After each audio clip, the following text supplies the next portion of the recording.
Okay, in this recording, we're going to look at simultaneous equations. And here we have problems where there is more than one unknown.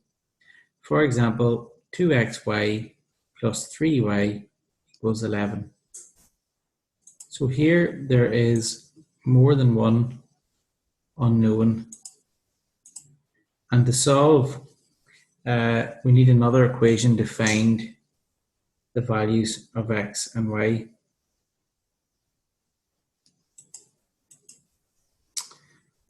So if, for example, 2x plus 3y equals 11, we'll call that equation 1. And simultaneously, the same quantities of x and y also satisfy this equation, 4x plus 2y equals 10. We then have a set of simultaneous equations, and there is only one value of x and y which will satisfy both equations. Now we'll look at two methods in this short clip on how to solve these equations. One is by substitution and the other is by elimination. So method one then, by substitution. So what we do here is we take one of the equations. Here we take equation 1 and we transpose this equation for x. And to do that, we bring the 3y across, becomes minus 3y, 2x equals minus 3y, x equals 11 minus 3y over 2. So we transpose an equation for x in terms of y. And why do we do that? The reason we do that is because when we transpose one of the equations in terms of, for x in terms of y, we can substitute that into the other equation, equation 2 in this case. And when we do that, when we replace the x in equation 2 with 11 minus 3y over 2, we now have an equation with only one unknown. So we've replaced x by y. And what we do there is we now solve for y. So two approaches here. The first approach is where we've simply divided the 2 into 4, and we'll be left with 2 upon 11 minus 3y plus 2y equals 10. Multiplying the 2 out, 2 times 11 is 22. 2 times minus 3y is minus 6y plus 2y equals 10. So we bring the 10 across and we bring the minus 6 and the plus 2y across. So we get 22 minus 10. And on the other side, we have plus 6 minus 2y, plus 6y minus 2y equals 4y. So that simplifies to 12 equals 4y, therefore y must equals 3. An alternative would have been to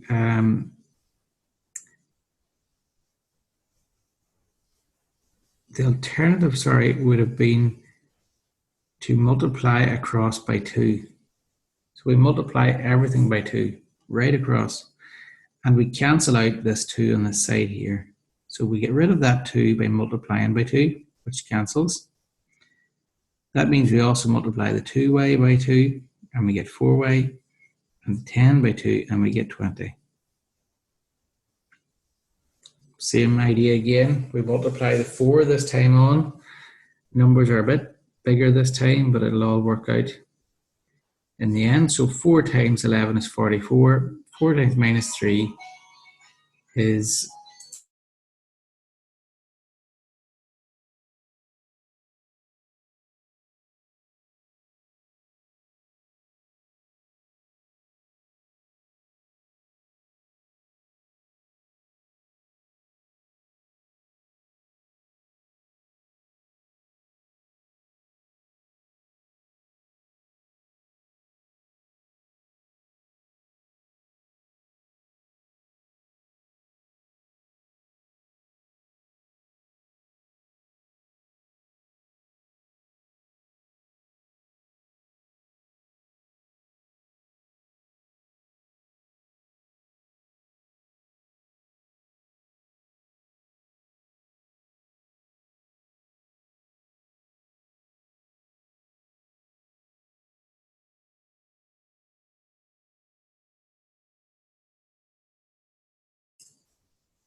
So 4 times minus 3 is minus 12, plus 4y equals 20.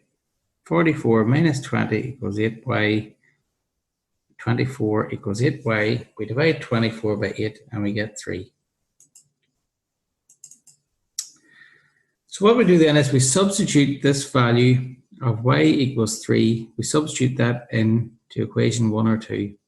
So we substitute into equation 1 in this case. So y becomes 3. Multiply that out, we get 9. Bring the 9 across, we get 2. 2x equals 2, so x equals 1. So our solution therefore is x equals 1 and y equals 3.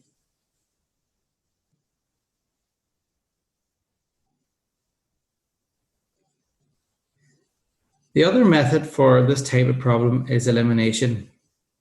And elimination is where we look at our equation. So we take the two sets of equation again, and we think, what could we do to these sets of equations to eliminate one of the unknowns?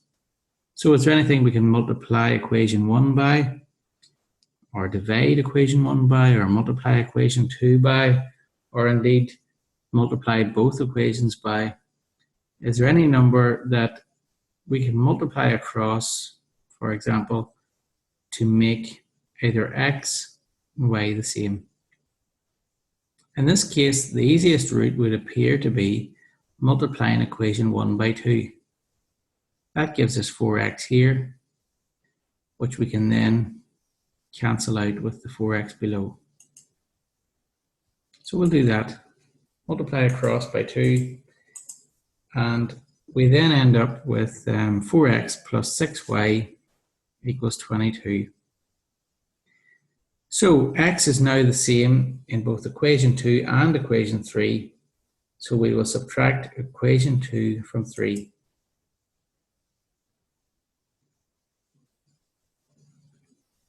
So there's equation 2. 4x plus 2y equals 11. Equation 3 is the one that we've just made by multiplying across by 2. And we choose to subtract in this case because 4x and 4x are of the same sign. If one was a minus and the other was plus, we would add both equations. We have to do what we have to do to get rid of one of the unknowns. And in this case, subtracting equation 2 from 3 gets rid of x and leaves us with y. 4y equals 12.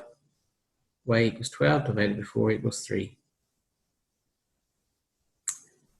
So the next part is exactly the same as we did for substitution.